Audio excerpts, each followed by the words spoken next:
Every woman who sits in chair number 4 leaves with more than just a fresh look. She walks out with a brand new man. But nobody knows why, until a broke single mother takes the seat and discovers the shocking secret that could change everything or destroy her life forever. In a small, busy African town, there was a salon called Glow Up Palace. Women lined up for hours, not for the best weave or the lowest price, but for chair number 4. It wasn't even the fanciest chair. The cushion was faded and the armrest squeaked, but still they waited. Why? Because every woman who sat in chair number 4 came back smiling, flaunting a brand new man on her arm, tall, handsome, generous. The rumours grew wild. Some said it was just luck. Others whispered that the stylist who owned the chair, Auntie Fola, had a magic touch. But no one knew the real truth. What they did know was this: plain girls walked in and queens walked out. Lonely women sat down, and days later they were posting pictures in matching pajamas with some rich guy on Instagram. But how? Then came Amara, a single mum with nothing but a baby strapped to her back and tears in her eyes. She had just lost her job at the market and couldn't pay her rent. She had no time for men. She only wanted a fresh braid to lift her mood. But when she was offered chair number 2, something told her no. Wait for number 4. Auntie Fola gave Amara a strange look. "You sure you want chair number 4?" she asked, wiping sweat from her brow. "People say funny things about that chair." Amara smiled weakly. "I've had a hard week. I'll take any kind of luck." So she sat. As Auntie Fola braided her hair, something odd happened. The Salon fan blew toward her, even though it wasn't spinning. The mirrors looked shinier than before, and as the final braid was tucked in, Amara felt different, stronger, pretty, like someone new. That evening, while walking home, she bumped into a man driving a fancy black car. He smiled and said, "You dropped your bag." His voice was kind. His cologne smelled expensive. Before she could even reply, he offered her a ride. By the next week, they were texting non-stop. He sent her money for diapers. He brought her lunch at work. It was like a dream. But Amara knew deep down this wasn't normal. Something was up, and she was going to find out what. Amara couldn't stop thinking about it. The man, Chuka, was everything she'd never had. Gentle, rich, thoughtful. Just 3 days after meeting, he had paid off her rent and brought toys for her baby. No man had ever done that before. She should have been happy, but her gut kept whispering, something is not right. One morning, Amara returned to the salon, not for a retouch, but for answers. She waited until the other stylist left and cornered Auntie Fola. "What's in that chair?" Amara asked. "What did it do to me?" Auntie Fola looked around, lowered her voice and said, "It's not the chair, it's the hands. The braiding pattern I did on you was not ordinary. It's called Odo Nla, a secret passed from my grandmother to me. Once done, the next man who sees you falls hard, very hard." Amara's eyes widened. "Is that why everyone finds love?" "Yes, but there's a rule," Auntie Fola whispered, her tone serious. "You only get to use chair number 4 once in your life, and when your time comes, you must choose who sits there next." That night, Amara lay awake, Chuka's texts lighting up her phone like Christmas. He had just sent her 100,000 naira to spoil herself. He wanted to meet her mother. He was moving too fast, and she was starting to wonder, was it really love or just the spell? The next day at the salon, 2 women fought over who would get chair number 4. A student with a cheating boyfriend and a woman whose husband had just left her. Amara watched the chaos, heart pounding. If only they knew what they were really asking for. After her shift ended, Auntie Fola handed her a small wooden comb. "This is for you," she said. "The power moves with it. When you pass it on, you pass the spell. The next person you choose will carry it forward."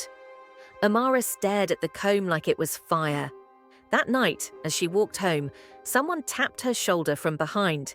It was another woman, and she whispered, "You don't know what you've gotten yourself into." The woman behind Amara wore a bright yellow blouse and dark glasses. Her voice was soft but serious. "My name is Ifunanya. I used to work at Glow Up Palace until I found out the truth." Amara's heart skipped. "What truth?"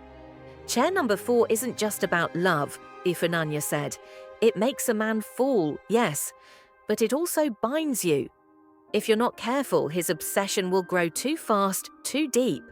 Some women call it love, but love shouldn't choke you." Amara frowned. "What do you mean, choke?" Ifunanya pulled down her glasses. Her eyes were tired. 2 years ago, I sat in chair number 4. I met someone too. It was sweet at first. Then he wouldn't let me go anywhere. I couldn't breathe. He almost killed someone for looking at me." Amara's stomach turned. "And when I tried to break up with him," Ifunanya said slowly, "he crashed his car into my shop, just to keep me close." Amara's legs felt weak. She walked home in silence, thinking about Chuka. How fast he had come into her life, how often he called, how his texts had turned from sweet to clingy. Was he already turning? The next day, Amara ignored her phone. She didn't want to talk to Chuka, not until she could think straight. But by 10 a.m., he was already outside her house. "I brought breakfast," he shouted cheerfully, but his smile was too wide. His eyes scanned her front door like he was checking for someone else inside. She stepped out, careful not to invite him in. "You didn't answer my calls," he said, voice dropping a little. "I called 8 times. I was just tired," she said, "and my baby." He cut her off. "I need to be with you, Amara. Every day. I can't sleep when you don't text back. I even dreamed someone else had touched your hair."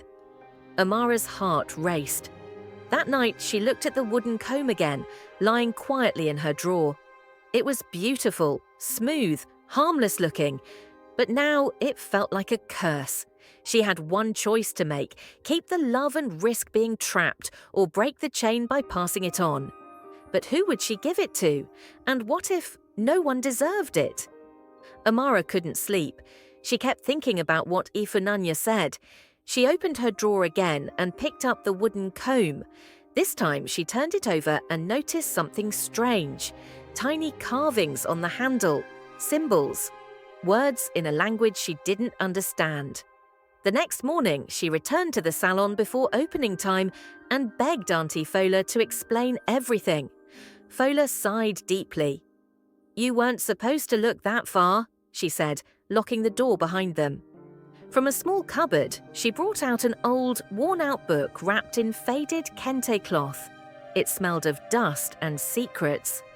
"This book," Auntie Fola said, "was written by the first woman to use the braid pattern. She called it Power of the Pattern. It teaches how to weave desire into hair. But the spell is never clean. For every love you gain, something is taken. A part of freedom, a part of peace." Amara flipped through the pages.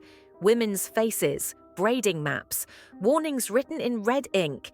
"Do not use twice. Do not lie about your heart. Do not keep it longer than 6 moons. "How many moons have I had it?" Amara whispered. 2, Auntie Fola said. "But they pass fast, especially when love is rushing toward madness." By the weekend, Chuka had started acting different. He sent her 20 messages in one night. Then he called and said he had driven to her neighborhood and just sat in his car, watching her lights. "You're mine now," he said, voice shaking. "I can't lose you." The next morning, he showed up at her son's school. Not to see the boy, just to wait for her. Amara knew it then. This wasn't love anymore. It was control. She called Auntie Fola. "I want to break it," she said, panicking. "How do I make him forget me?" There was a long pause. "You can't," Auntie Fola said softly. "You don't undo the braid. You pass it on." Amara hung up and stared into the mirror. That evening, her neighbor, Rita, came over. Rita was crying. Her boyfriend had cheated on her again. "I wish I could sit in that chair number 4, Rita said, half laughing. Just for a good man for once." Amara looked at the wooden comb resting quietly on her windowsill. Was this her way out, or was she about to start the fire again? Amara couldn't stop staring at Rita. She was her friend, a good one. They had cried together, shared food, even babysat for each other. But now she looked like an open door, a clean way out. If Amara handed her the comb, she'd be free. Chuka's obsession would shift to someone new. The braid spell would move forward. Easy. But could she do that to someone who trusted her? The next day, Amara tried to test the waters. She invited Rita to the salon. "Let's just get our hair done," she said casually. "Something light to make us feel pretty." Rita smiled through her tears. "Honestly, I need that. I'm tired of crying." At the salon, Amara watched closely. Would Rita reach for chair number 4 on her own? Would the chair choose her? But something strange happened. As Rita walked toward the chair, a gust of air blew through the salon. The door slammed, the power flickered, everyone froze. Rita stopped. What was that? Auntie Fola stepped forward quickly, smiling tightly. "Chair number 4 is reserved today," she said firmly. "Please sit in chair number 3. Amara stared at Auntie Fola in shock. Did the chair just reject her? That night, Chuka came over without warning. He knocked hard, loud, like he owned the building. Amara froze. She didn't want him near her son. She didn't want him near anything anymore. But before she could respond, he shouted through the door. "I saw you at the salon today. Who were you smiling with? Was it another man?" Her heart dropped. She didn't answer. She stayed quiet. Eventually, he left, but she saw him watching from across the street 2 hours later. Amara had made up her mind. She called Auntie Fola. "I'm ready," she said. "I want to pass it on. I don't care to who anymore. I just want my peace back." Fola sighed. "It must be someone who wants love, not just sad, not just lonely. They must ask for it." Amara nodded. And the next morning, she saw a woman standing outside the salon, elegant, dressed in all white, face covered with a veil. She wasn't crying. She looked determined. She walked straight in and said, "I want chair number 4. I heard what it can do." Amara and Auntie Fola looked at each other. It was time. The woman in white sat confidently in chair number 4, her veil still covering most of her face. Auntie Fola hesitated, then slowly began to braid. Each movement was precise, almost ceremonial. The salon went quiet, as if even the walls knew something important was happening. Amara stood by, the wooden comb in her hand. Her fingers trembled. "Before we begin," Auntie Fola said carefully, "you must accept what this means. The man who sees you next will fall hard. It will be sweet at first, but the spell chooses the depth. You can't control how far it goes." "I understand," the woman said without blinking.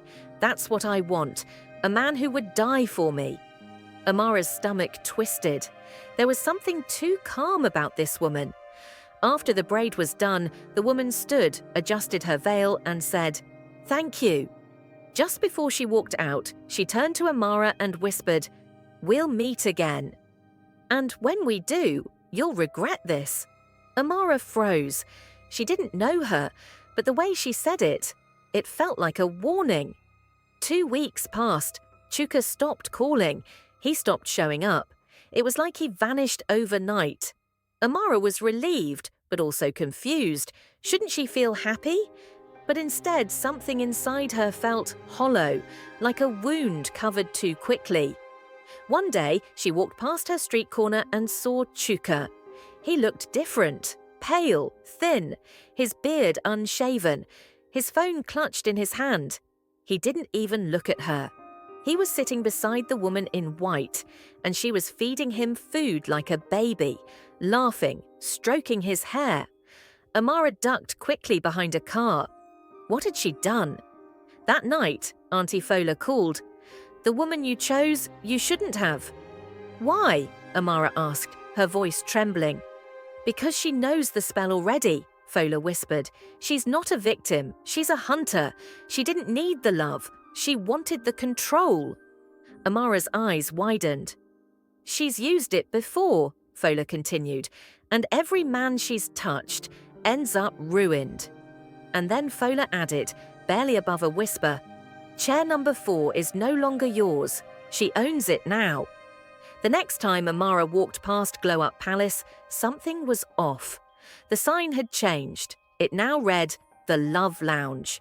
The salon was buzzing, but not with regular clients. Sleek cars lined the street. High-class women in lace and gold heels walked in and out with excited whispers. Amara pushed open the door. Auntie Fola was gone. And sitting in her place behind the main counter was the woman in white, now dressed in red. Her veil was gone. Her lips were blood-coloured. Her smile was thin and sharp. "Oh," she said, spotting Amara. "I was hoping you'd come back." "Where's Auntie Fola?" Amara asked, heart pounding. "She retired," the woman said casually. "The chair chose me. You passed the power. That means I lead now." Amara's fists clenched. "You tricked me." "No," the woman whispered, stepping closer. "You gave it away. I just knew what to do with it." She leaned in and added, "Chair number 4 is mine now." "But you're still bound, and I don't break rules. I bend them." Amara turned and ran. Amara didn't sleep that night. Her baby cried, restless. Her body felt hot and heavy. She woke up sweating, heart racing. The comb wasn't in her drawer anymore. It was gone, taken. Or maybe never hers to begin with.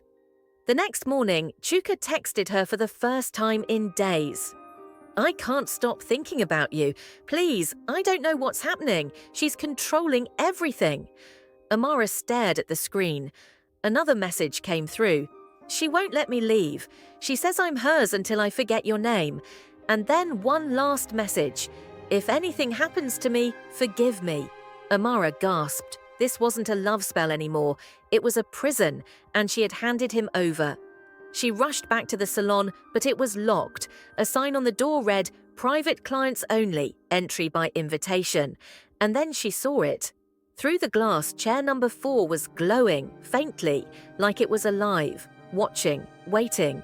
And Amara. She knew now. She had made a deal with the devil.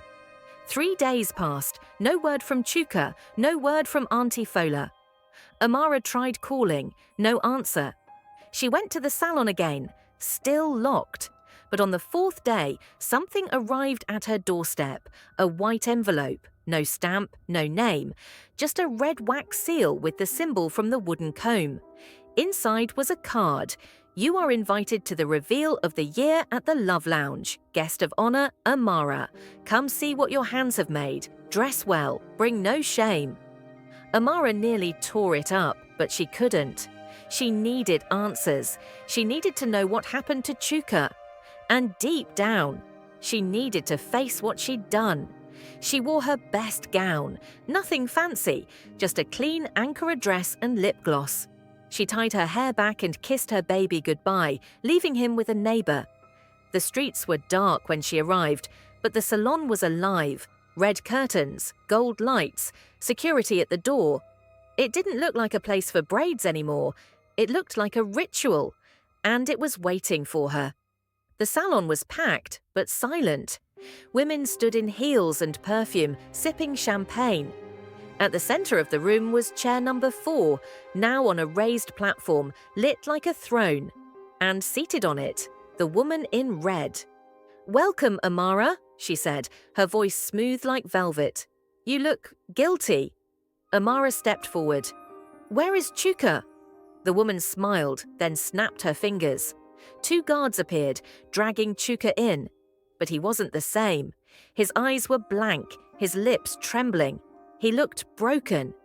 "You gave him to me," the woman said. "He's mine, and soon many more will be." Amara screamed. "You used me."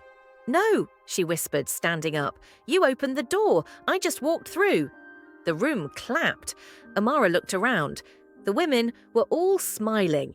They wanted this. They wanted the power, the spell, the control.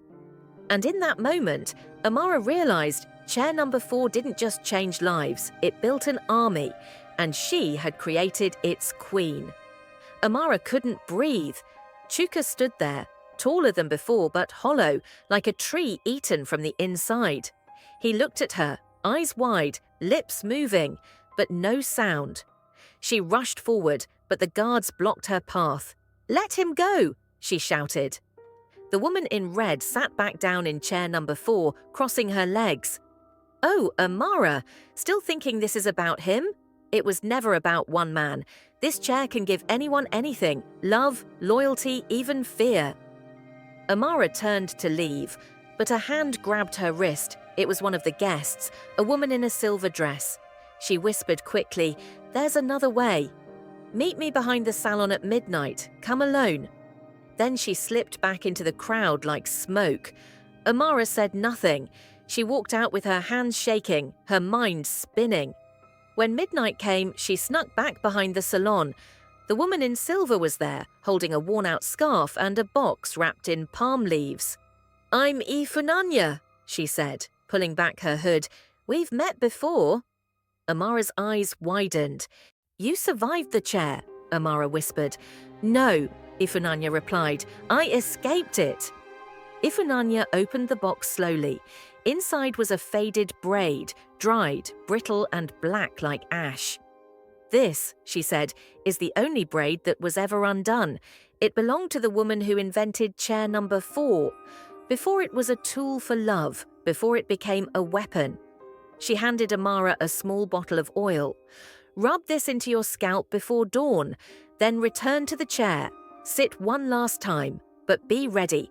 Whatever power you unlocked will fight to keep you tied." Amara's voice trembled. "Will it hurt?" Ifunanya looked her in the eye. "Yes, but freedom is never painless." Amara went home, tucked her baby in bed, and stared at the oil in her palm. It shimmered gold under the moonlight. She massaged it into her scalp with slow, shaking fingers. As she did, memories rushed in.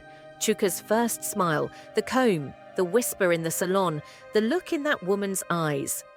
By sunrise, she stood outside the salon. Chair number 4 sat alone, waiting. It was time to take back what she had given away. The salon was empty. No laughter, no whispers, no velvet curtains or wine glasses. It felt like the calm before a storm. Chair number 4 sat alone in the middle of the room. Amara stepped forward, her scalp tingling from the oil, her hands sweating. She could hear her heartbeat in her ears. Slowly, she lowered herself onto the chair. The moment she sat, everything changed. The lights flickered, the mirrors fogged up. The room felt smaller, tighter, like it was breathing with her. Amara tried to move, but her legs felt stuck. A voice whispered in her mind, not her own, not anyone's she recognized. "Why are you back? You passed the crown. You don't belong here anymore." Amara gritted her teeth. "I came to break this. I don't want the power. I don't want him. I just want peace." "Too late," the voice said. "You fed me. You lit the fire. Now burn with it." Suddenly, her scalp burned. Her braids tugged backward like invisible hands were trying to pull her thoughts out. She screamed, gripping the armrests, holding on. But just when she thought she'd black out, she heard another voice, clear, human, Ifunanya. "Say her name, Amara. Say the name of the woman who owns the chair now." Amara screamed it out. "Maureen!" And just like that, everything snapped.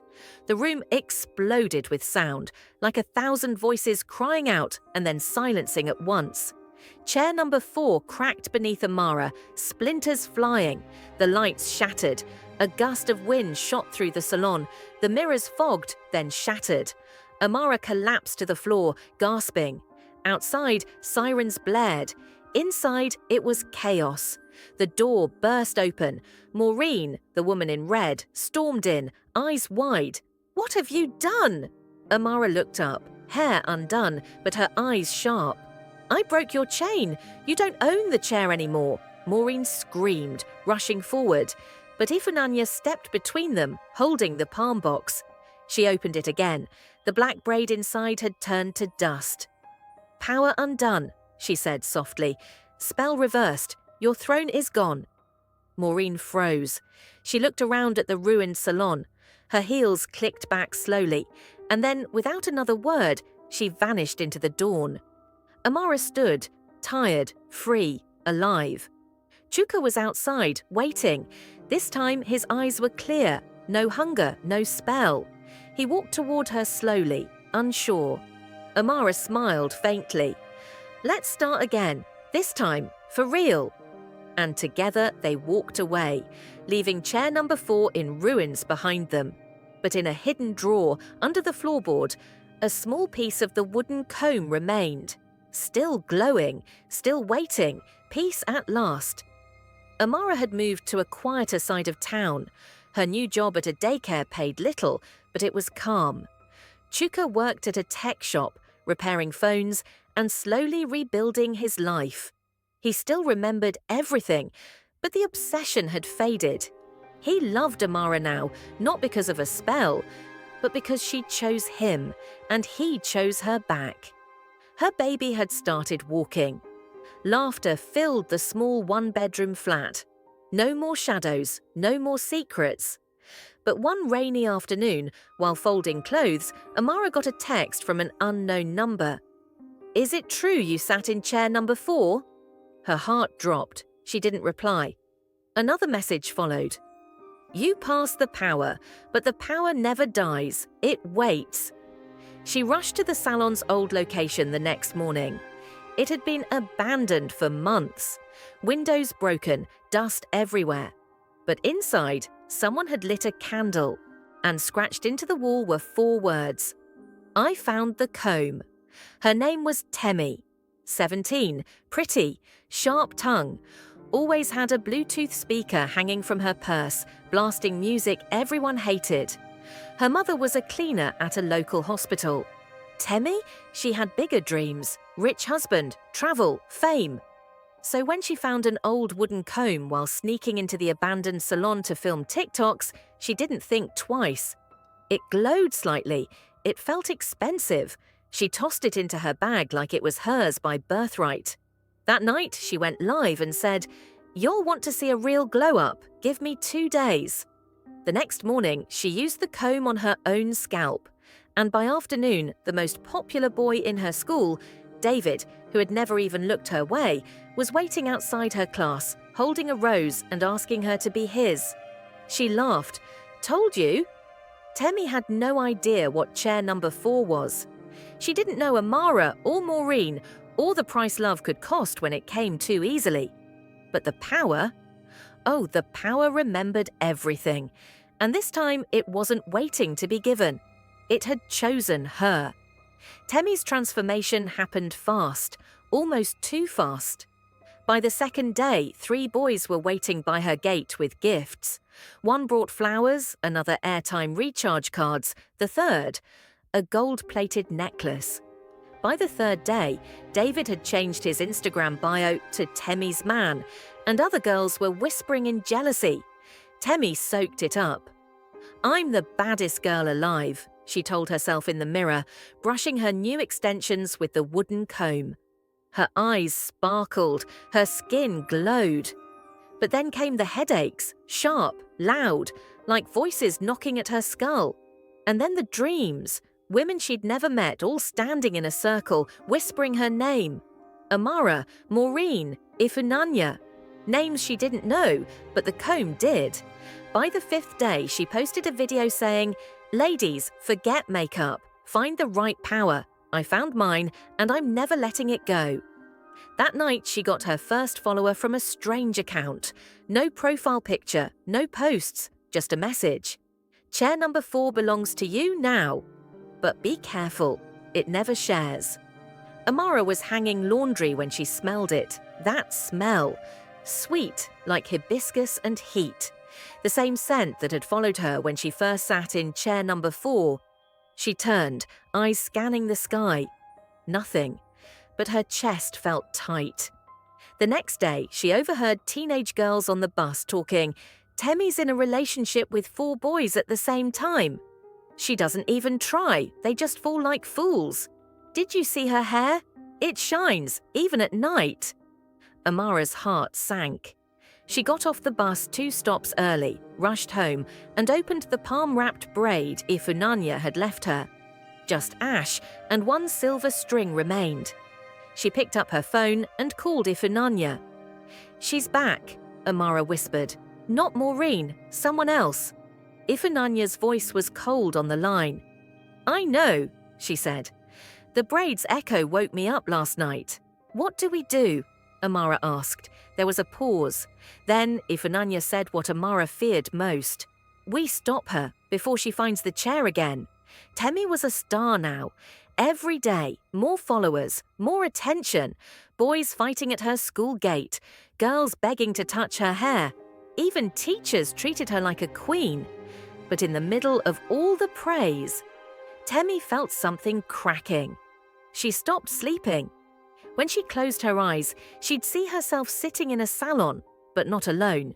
A broken mirror behind her, a glowing comb in her hand, and women watching her from the shadows. At first, she thought it was just stress. Then, things got weird. Her room lights would flicker when she brushed her hair. Her phone started typing words by itself. And one morning, when she looked in the mirror, she saw someone else's reflection, smiling. She screamed, but her fame grew louder than her fear. "Temi is untouchable," her fans wrote online. "She's not ordinary," someone tweeted. "She's using something," one girl whispered. They were right, but Temi didn't know. It was also using her. Far across town, in the old Salon's ruins, the floorboards began to creak. The wind howled through the broken windows, and from beneath the floor, chair number 4 shifted on its own. Not fully broken, not fully dead. It had waited, watched, rested. Now, it wanted a new queen. Ifunanya stood outside with Amara, both of them in plain black clothes. They had come to seal the place, to bury the past. But as they stepped into the salon, they froze. Chair number 4 was no longer where they'd left it. It had moved, rebuilt itself, just enough to stand again. Amara whispered, "This isn't over." Ifunanya nodded. Temi didn't just awaken the chair, she bonded with it. They both turned to leave, but the mirror on the wall flashed once, and in it, for just a second, was Temi, sitting in chair number 4, eyes closed, smiling, hair glowing like fire. David, the boy Temi once chased, was now her puppet. He skipped school, quit football, stopped talking to friends. He spent every day waiting for her texts, every night outside her house hoping to catch a glimpse. And Temi, she barely noticed him anymore. Her attention was shifting, because now men were chasing her. Older ones, wealthy ones, married ones. She didn't care. She liked the power. She fed on it. But one night, David tried to call her. She didn't answer. He tried again. Nothing. Then he went live on Instagram, shirtless and crying. "She ruined me," he said. "She said I was her everything. Now I'm nothing. I don't sleep. I don't eat. I see her in my dreams. Please, someone tell her to stop." Temi watched it, giggled and said, "He's just dramatic." But her mum saw the video too, and she came into Temi's room holding the glowing comb. "This isn't normal," her mother said. "Since you found this thing, people have changed. You've changed." Temi snatched the comb back and screamed, "You don't know anything. I'm finally somebody." But deep inside, something whispered in her mind again. "You're mine now. You always were." The next morning, Amara and Ifunanya met with 3 other women, survivors of chair number 4's spell. Each of them had carried the braid at some point in their lives. Each of them had passed it on, thinking it was done. But now the power had evolved. "She didn't just use the comb," one woman, Chisholm, said. "She bonded with it emotionally. That makes her dangerous. The chair doesn't control her anymore. It feeds from her." "What do we do?" Amara asked. "If we wait too long," Chisholm said, "she will become something Maureen never was, a generator. The spell won't need to be passed. it'll pass itself through her aura. And the chair? Ifunanya asked. Chisholm looked away. It's rebuilding, Amara stood. We end it. For real this time. We don't just stop the girl, we burn the chair. The others nodded slowly, but far away in her darkened room, Temi stared into her mirror. The wooden comb floated beside her. Her hair danced like it was alive. And in the reflection, chair number 4 was waiting, stronger, sharper, glowing blood red. Temi stood in front of the school gate, dressed like a celebrity. Her phone buzzed non-stop. Likes, comments, reposts. Her face was now viral. She didn't walk, she floated. The other girls followed her like bees to sugar. But one person wasn't there. David. He hadn't been seen for 2 days. Some said he ran away. Others said he was in a hospital. But the truth? David was found early that morning, unconscious at the edge of a bridge. When the police checked his pockets, they found a note. Tell Temi, she can keep my soul. I just want my mind back. Amara read the news and broke into tears. She hadn't known David well, but this was exactly what the spell did. It took beautiful boys and turned them into broken ghosts. She rushed to Ifunanya. We don't have time, she said. She's not just charming people anymore, she's destroying them. Ifunanya nodded. It's time. We find chair number 4. Tonight, we burn it. That evening, Amara left her son with a neighbour again, but when she returned home later to check on him, the house was empty. The neighbour's door was wide open, toys were scattered on the floor. A small crumpled note lay in the baby's crib. It said, You brought the fire, I'll raise the smoke. If you want your son back, don't burn the chair. Let me reign, or you'll cry like I once did. Tea! Amara dropped the note. Her knees gave way. Ifunanya arrived minutes later and found Amara sobbing on the floor. She took my baby. The room went silent. No one had expected this. Now it wasn't just about spells or broken boys. Temi had crossed the final line. She had taken a child. Ifunanya held Amara tight. We get him back, and when we do, she pulled a silver matchstick from her bag. We light that cursed chair ourselves. Amara didn't eat, didn't sleep. Every breath felt like fire in her chest. Her son, her baby, was gone. Temi hadn't just taken him. She had left a message. That meant she wanted control, not ransom, power, not peace. Ifunanya activated her old network, former stylists, hair traders, underground dealers who knew how spells moved through hair. One call led to another, and finally, an address, an abandoned hotel on the outskirts of town. That night, Amara and Ifunanya went there in silence. Amara didn't cry. She was past that. Her eyes were sharp, her hands clenched. When they reached the hotel, the place was dark, but in one window upstairs, they saw it. A flickering red light, a shadow rocking back and forth, a woman singing, and then a baby's cry. Amara lunged for the door, but Ifunanya held her back. Listen first, she whispered.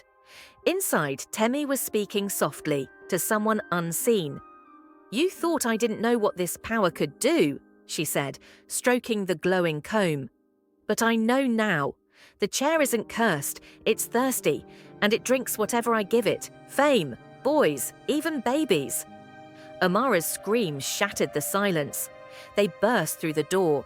Temi stood in the middle of the room, hair floating around her like silk snakes. Her eyes were glowing red. And in her arms, Amara's son, asleep, untouched.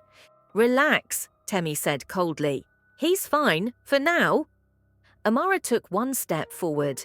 Ifunanya held the silver matchstick in one hand and pulled a hidden braid from her pocket. It wasn't black, it wasn't grey, it was gold. Temi's eyes widened. Where did you get that? Ifunanya smiled. This, the original braid, from the first woman who sat in chair number 4, the only strand that never obeyed the rules. Amara grabbed her son. Temi screamed, but her feet wouldn't move. Her hair rose. The comb burned in her hand. The golden braid began to glow. "The chair doesn't want you anymore," Ifunanya said. Temi fell to her knees. The light from the comb faded, and somewhere, far away, chair number 4, now buried under concrete and rubble, cracked once more and turned cold. Temi collapsed, gasping for breath. Her hair, once glowing and alive, now lay limp across her shoulders. The comb had turned black, burnt at the edges. She clutched it desperately, screaming, "No, no, it was mine! I earned this, I fed it!" Amara held her son tightly, stepping backward as Ifunanya moved in, golden braid in hand. "You didn't feed the chair," Ifunanya said. "You poisoned it. The power in chair number 4 is like a wild animal. If you don't respect it, it eats everything, even you." Temi looked up, her voice a whisper now. "I just wanted to be seen." "You were," Amara replied gently, "but you lost yourself in it." Temi broke into sobs, real ones for the first time. The girl beneath the glam, the followers and the flirting was just broken. But the room wasn't quiet for long. A mirror on the wall cracked, and in it, one final flash of chair number 4 rebuilt once again, empty, but breathing, alive. "Even now," Ifunanya said, "it's searching for the next girl." Amara nodded. "Then we bury it properly." Temi looked up. "Take it from me, end it. I don't want it anymore." She handed over the blackened comb with trembling fingers. They didn't wait. That same night, Ifunanya, Amara and the survivors gathered in the heart of the old Salon ruins. The gold braid, the black comb, the silver matchstick, all laid out. They had found chair number 4's base, half buried under bricks. But the wood pulsed faintly. It was not dead. Amara placed the items at its foot. She looked at her son, safe now, sleeping on a blanket nearby. Then she turned to Ifunanya. "Do it!" Ifunanya struck the match. The braid caught fire first, burning gold, then white. The comb melted into ash. The chair screamed, not with sound, but through the wind, the mirrors, the dust. Then, silence. The flames faded, and chair number 4 cracked down the middle, splitting in two. Its glow gone. Its hunger gone. Amara whispered, "It's over." But as they turned to leave, a soft voice from behind said, "Or maybe it's only resting." They turned, but no one was there. Only the breeze and a small curled strand of black hair slowly blowing away. Weeks passed, then months. And for the first time in years, nothing strange happened. Amara returned to work. Chuka started building custom phones for clients. Their son began speaking in full sentences. His favorite word? Mama. Life was sweet, simple. Ifunanya moved to another state, opened a quiet braiding school for young girls. She never spoke of the chair again. Temi?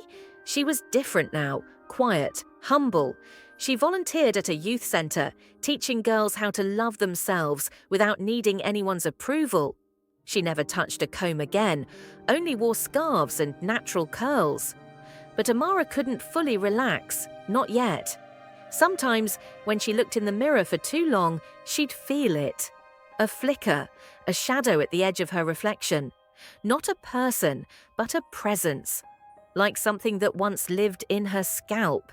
Still remembered the way home. She'd blink, and it would vanish. But the feeling stayed. The braid was burned, the comb destroyed, the chair reduced to splinters. Yet deep in her heart, Amara wondered, was power ever really destroyed? In a faraway town, in a dusty village with no Instagram, no salons, and no stories of glowing chairs, a small girl named Adaeze found something behind her grandmother's hut while sweeping. A single curled piece of hair, black, long, untouched by time. It was tied at the end with red thread. She smiled and picked it up. "So pretty," she whispered, wrapping it around her finger. That night she dreamed of mirrors, of chairs, of women smiling at her with teeth too sharp and eyes too kind. And in her sleep, she whispered, I want to be seen too. Miles away, Amara jolted awake in her bed. She didn't know why, but she felt it. Something had just reopened. And chair number 4. It was waiting for its next queen. Adaeze was only 10 years old, but she was clever. She noticed everything. She saw how her mother cried behind closed doors when her father came home late. She noticed how the rich women in town walked like queens, while her own mother walked like dust. Adaeze didn't want to be dust. She wanted to shine. She wanted to be chosen. So when she found that long black hair tied with red thread behind her grandmother's hut, she didn't think twice. She wore it as a bracelet. That night, her dreams changed. No more animals or school books. Instead, she stood inside a dark room with a single chair glowing in the middle. A soft voice called her name. "Adaeze, come sit." The next morning, her mother gasped. Adaeze's short, natural hair had grown overnight, now long, smooth, and shining like black silk. No one in their family had hair like that. The neighbors stared, the aunties whispered, and little Adaeze. She smiled and said, "I just brushed it with my fingers." Across town, Amara stood in a market, holding a bag of rice, but her hands were shaking. She'd had the dream again, chair number 4 rising from ashes. But this time it wasn't calling her, it was calling someone else. She called Ifunanya. "I think it's found another," Amara said, voice tight. "Where?" Ifunanya asked. "I don't know, not close, but I felt it. Like the spell had a child of its own. Like it's not being passed anymore, it's growing by itself." Ifunanya was silent. Then she said something that made Amara's stomach twist. "Do you remember the original warning in the braid book?" Amara frowned. "The one in red ink?" Ifunanya whispered, "If power sits too long without balance, it will no longer wait for hands, it will grow feet, and walk to find its queen." Amara dropped the phone. Somewhere far away, Adaeze brushed her magical hair and looked into the mirror. Her reflection smiled back. Only, her reflection wasn't smiling with her eyes. Adaeze's hair grew longer by the week, impossibly long for her age, too perfect, too glossy. Everyone noticed. Some called her a child goddess. Others whispered about witchcraft, but Adaeze, she just smiled. The braid wrapped around her wrist felt warm, like it was alive. She started to know things. She could sense when someone was lying. She could guess what someone was about to say.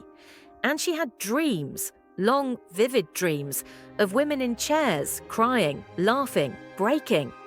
The voice in her head grew stronger. It didn't hurt her. It guided her. It called itself the pattern. And it had a message.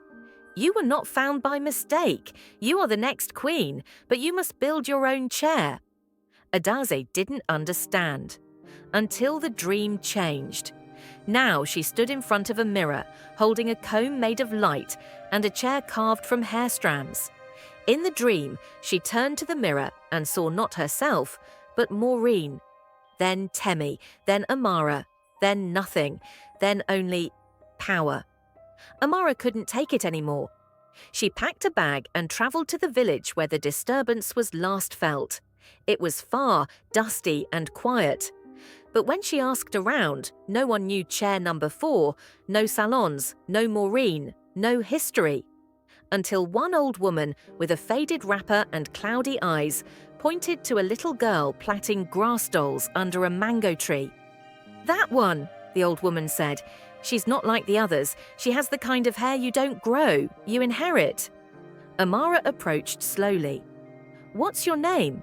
The girl looked up. "Adaeze, but the pattern calls me something else." Amara sat beside her.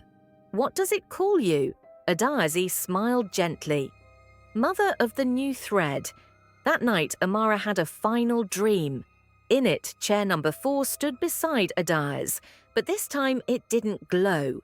It bowed. Adaeze turned to Amara and said, "You spent your life trying to burn power, but power doesn't burn, it transforms. You ran from the fire, I will shape it." Amara woke up with tears in her eyes. The curse was not gone, it had simply evolved. And now, chair number 4 had no legs, it had wings. Please subscribe for more interesting stories.